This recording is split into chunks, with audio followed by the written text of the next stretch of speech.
En 1941, volar significaba muerte segura, en un avión que todos llamaron una broma, un error de diseño fatal. Pero este fracaso despreciado guardaba un secreto. Solo un puñado de pilotos supieron liberar su furia y cambiar el rumbo de la guerra. El cielo de 1941 era un lugar brutal, un lienzo donde la pintura no era otra cosa que el humo negro y la sangre de la ambición. En medio de ese caos, las fábricas de Estados Unidos escupían máquinas de guerra a un ritmo frenético. Y luego estaba él. Desde el primer momento en que salió del hangar, el Bell P-39 Air Cobra llevaba una cruz pesada. No era el águila musculosa que todos esperaban, era más bien un patito feo. Sus líneas eran extrañas, su perfil bajo y su nariz... Bueno, su nariz estaba vacía. Los ingenieros de Bell Aircraft Corporation habían hecho algo que nadie se atrevía: poner el motor en el centro del avión, justo detrás del piloto. Miren a un Spitfire británico o a un Messerschmitt alemán. El motor,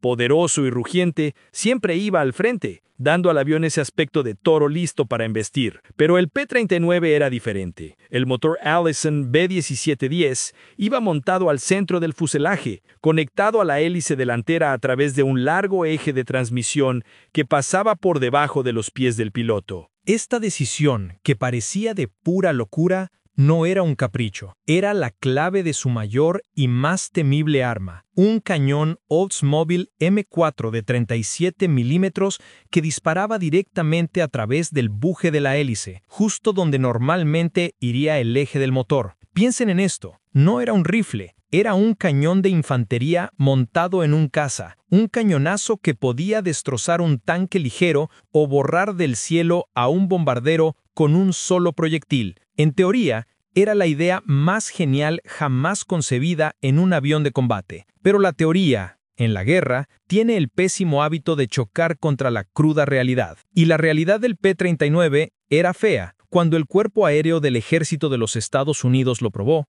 los pilotos, acostumbrados a la potencia pura, no podían creer lo que veían. Los diseñadores, buscando acomodar el cañón central, tuvieron que sacrificar algo esencial: el turbocompresor. Este pequeño y vital componente es lo que permite a los motores respirar aire denso a gran altura, manteniendo su potencia. El P-39 lo llevaba en un modelo inicial, el XP-39B, pero lo eliminaron en la versión de producción para simplificar el diseño y ahorrar peso. Sin ese turbocompresor, el Air Cobra se convertía en un gato sin garras a más de 12.000 pies. Mientras que los cazas enemigos ascendían hasta los 25.000 o 30.000 pies para dominar el aire con facilidad, el P-39 se quedaba sin aliento, arrastrándose en el cielo como un pato herido. En la batalla a gran altura, que era donde se decidían los combates en el frente occidental y el Pacífico, era simplemente inútil. Los pilotos americanos y británicos lo odiaron. Lo llamaron el ladrillo volador, o, peor aún, lo apodaron el Cannon Crank, cáncer de cañón, una burla a su arma principal. Cuando los británicos, desesperados por cualquier caza que pudieran conseguir, recibieron sus primeras unidades, las probaron en el Canal de la Mancha. Sus conclusiones fueron rápidas y devastadoras. El alcance era pobre, el rendimiento a gran altura peligroso y, para colmo, la forma en que el motor estaba detrás del piloto creaba un centro de gravedad complicado. Si el piloto se lanzaba en paracaídas, las piernas podían golpearse con las hélices, y en tierra, la puerta de entrada, al ser de coche, sí, una puerta lateral con ventanilla, tendía a atascarse. El veredicto fue fracaso. Los británicos, en un acto de honestidad brutal, lo devolvieron a América. Los propios Estados Unidos empezaron a relegarlo a tareas secundarias: guardias costeras y entrenamiento. Los analistas y los pilotos de élite no dudaban al decir que este proyecto había nacido condenado. El P-39 estaba marcado. Era la historia de una idea brillante, un cañón masivo en un caza, arruinada por un error crucial de diseño: sacrificar la potencia en las alturas. Pero el mundo es grande, y la guerra se libraba en muchos escenarios diferentes. Mientras en Europa Occidental, los combates se libraban en las estratosferas, al otro lado del planeta, en los vastos y duros cielos de la Unión Soviética, la guerra se peleaba muy diferente. En 1941, la Unión Soviética estaba siendo aplastada por la Wehrmacht. Necesitaban aviones, y los necesitaban rápido. No podían permitirse el lujo de elegir, solo podían aceptar lo que los aliados les ofrecieran a través del programa de préstamo y arriendo, Lend-Lease, y a Rusia Les llegó una caja llena de los aviones que nadie más quería, el descarte de los británicos y el dolor de cabeza de los americanos. Les llegó el Bell P-39 Air Cobra. Cuando los pilotos rusos vieron el avión, no se quejaron por la falta de turbocompresor, no lamentaron la pérdida de potencia a 20.000 pies. ¿Saben por qué? Porque la guerra en el frente oriental casi nunca se peleaba a esa altura. En el inmenso y desesperado frente ruso, la lucha aérea se desarrollaba a baja y media altura, entre 3.000 y 10.000 pies. Ahí era donde estaban los tanques y las tropas alemanas, y ahí era donde la aviación de apoyo, tanto alemana como soviética,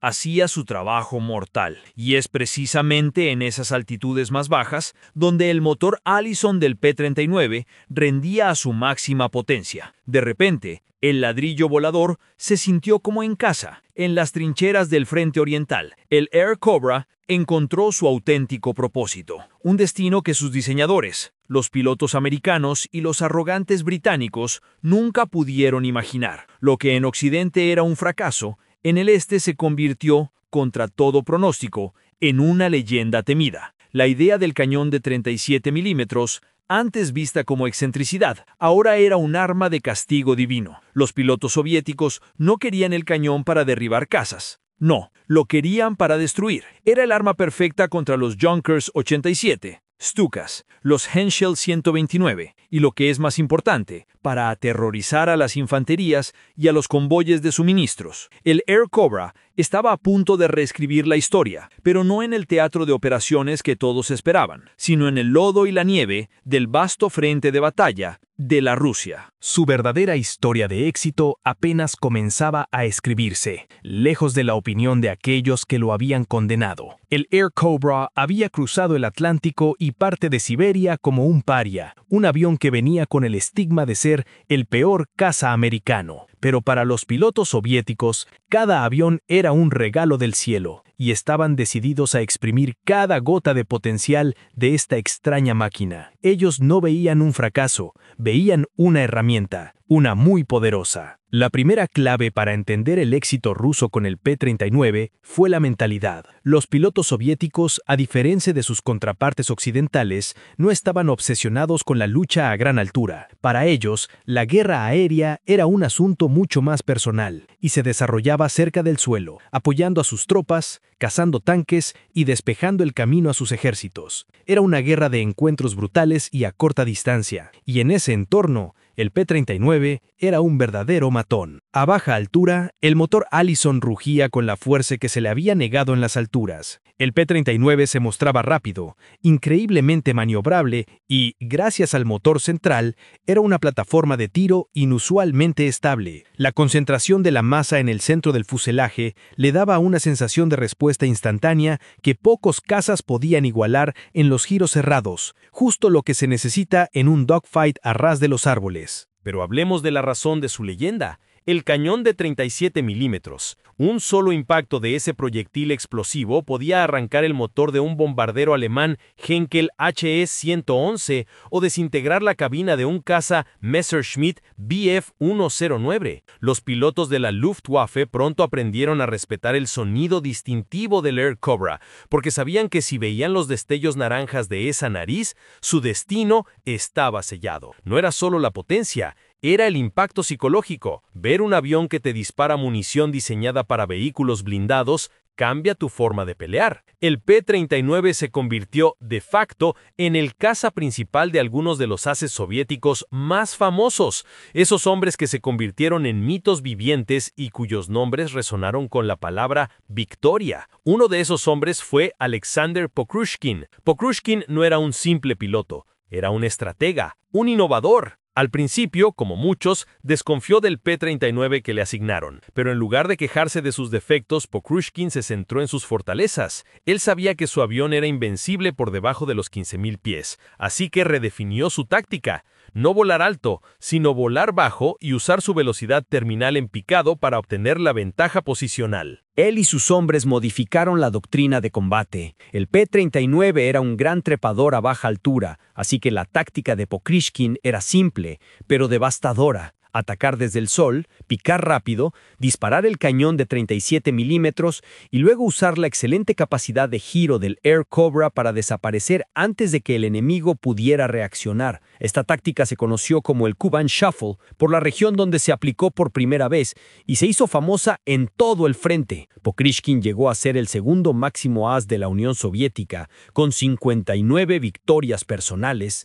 La mayoría de ellas las logró volando el P-39 Air Cobra, al que apodó cariñosamente Kobushka, Cobrita. La confianza de sus pilotos en el avión era tal que en muchos escuadrones el P-39 era el caza más solicitado. La Unión Soviética llegó a recibir más de 4.700 unidades del Air Cobra, más de 2/3 de toda la producción del avión. Es una cifra asombrosa. Para ponerlo en perspectiva, los rusos tuvieron más P-39 volando que la propia Fuerza Aérea de los Estados Unidos. Es el avión de la Segunda Guerra Mundial más producido bajo el programa Lend-Lease. En su totalidad, el impacto del P-39 no fue solo táctico, sino también moral. En los momentos más oscuros de la guerra, cuando el ejército alemán estaba a las puertas de Moscú, ver que llegaban aviones modernos de América, aunque fueran los descartes, era un símbolo de que no estaban solos. Y cuando esos aviones empezaron a derribar al orgullo de la Luftwaffe con ese cañón atronador,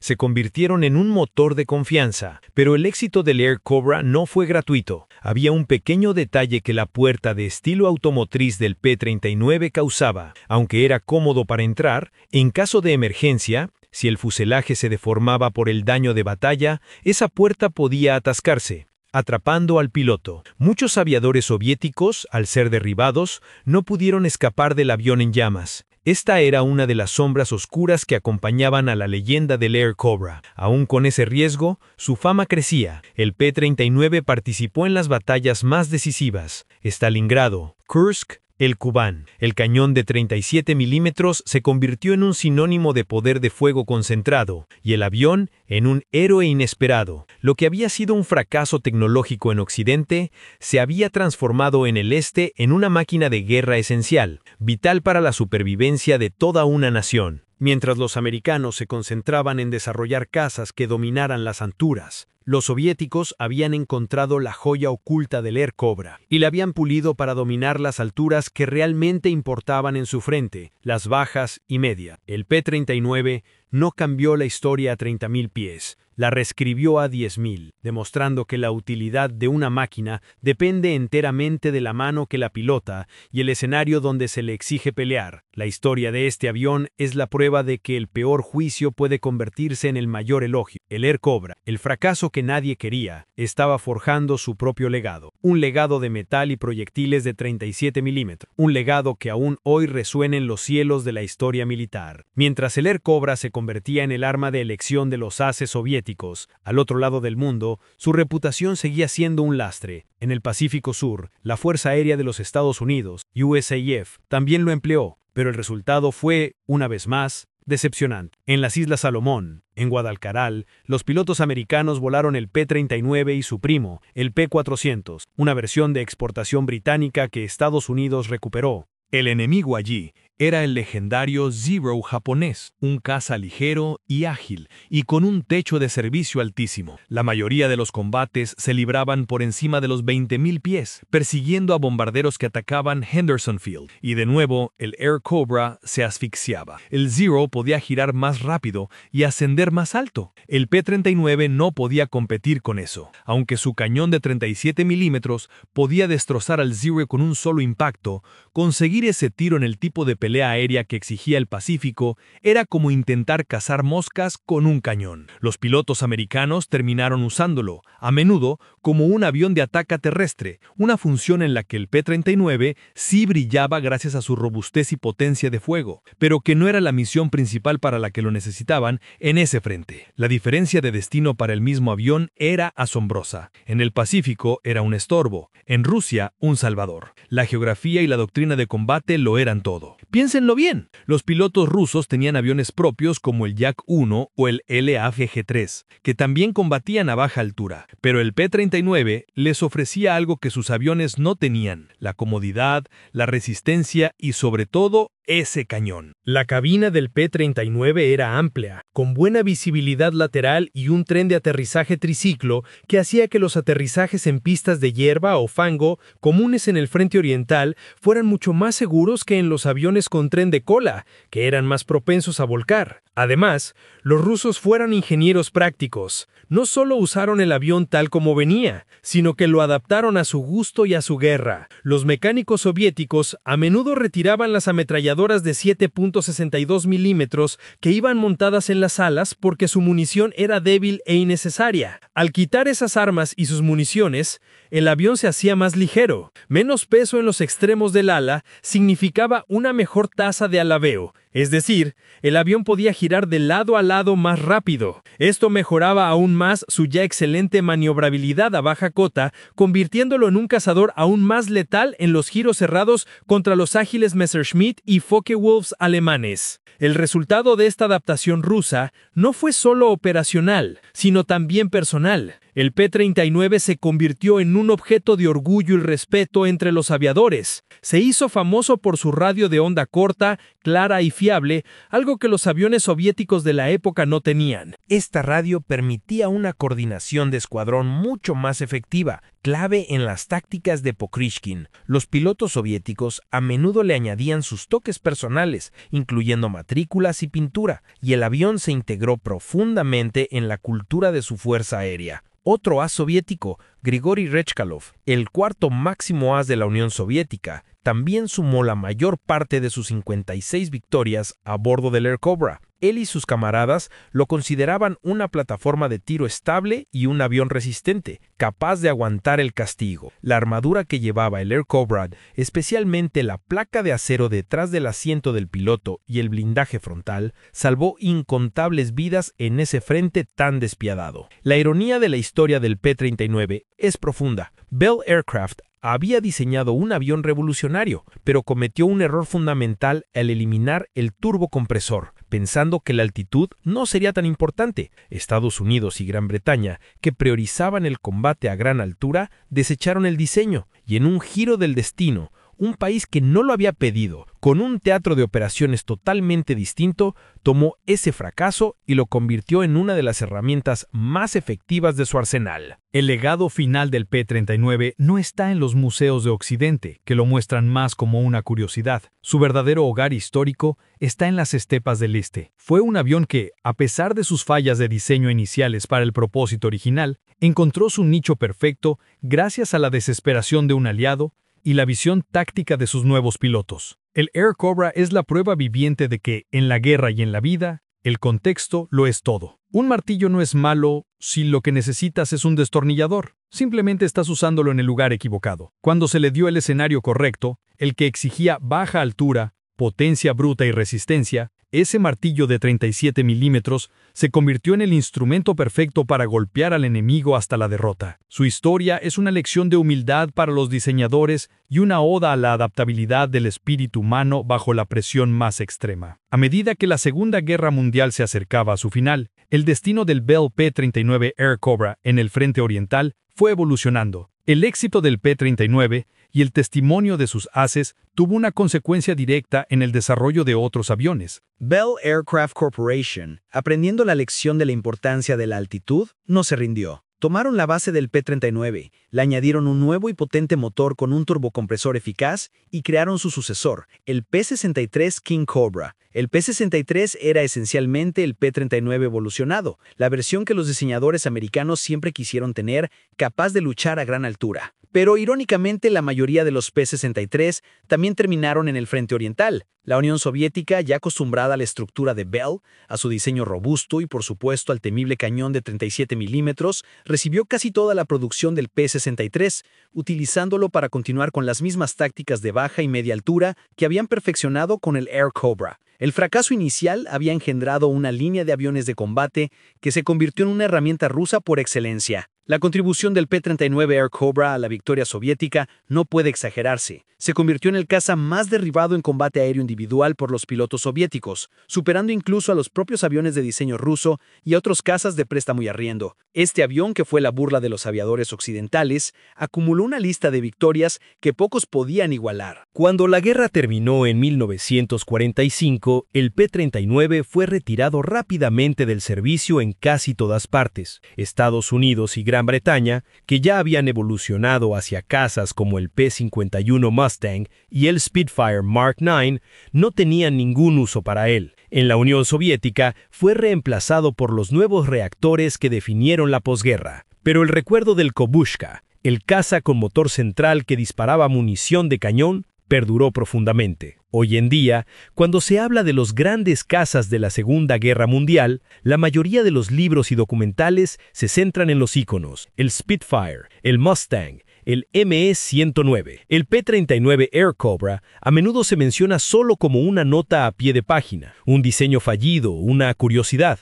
Esta visión es profundamente injusta e incompleta. La historia del P-39 es mucho más rica que la de un simple fracaso. Es una historia sobre el poder del contexto. Demuestra que una máquina no es intrínsecamente buena o mala. Es útil o inútil en función de las reglas del juego que se le impongan. Cuando la regla era volar alto, el P-39 falló. Cuando la regla, en el frente oriental, era sobrevivir al castigo, girar rápido y aniquilar al enemigo con fuego devastador a media cota, el P-39 se convirtió en uno de los mejores aviones del mundo. Su destino es un recordatorio de que las ideas más revolucionarias a veces requieren un cambio de escenario para demostrar su verdadero valor. El diseño de motor central que permitía ese cañón de 37 milímetros era una visión futurista en 1940. Aunque ese futuro no llegó a tiempo para los americanos, sí lo hizo para los rusos, que no dudaron en aprovechar su oportunidad. El P-39 Air Cobra fue un avión que se negó a ser definido por el juicio inicial de sus creadores. Fue un avión que encontró su verdadera identidad y propósito en el lugar más improbable, en manos de pilotos que estaban más interesados en la efectividad bruta que en la reputación técnica. Su historia es la epopeya de cómo un descarte se convierte en un campeón. El fracaso que no podía ascender a gran altura terminó por ascender a la leyenda, reescribiendo la historia en los cielos de Stalingrado y Kursk, no como el mejor caza americano, sino como el mejor caza para el frente oriental. La próxima vez que escuches hablar de héroes olvidados de la guerra, recuerda al Air Cobra. Piensa en esa máquina despreciada, obligada a luchar lejos de casa, que desafió todos los juicios y se convirtió en la pesadilla del eje. Su historia nos grita una verdad simple y poderosa, que tu verdadero potencial no lo define quien te diseña, sino quien te da una oportunidad, y que el peor fracaso de un hombre puede ser la arma más épica en las manos correctas. ¿Cuántas veces un juicio prematuro nos ha impedido ver el verdadero poder de algo o de alguien? El Air Cobra nos enseña que a veces, para reescribir la historia, solo hay que cambiar el campo de batalla.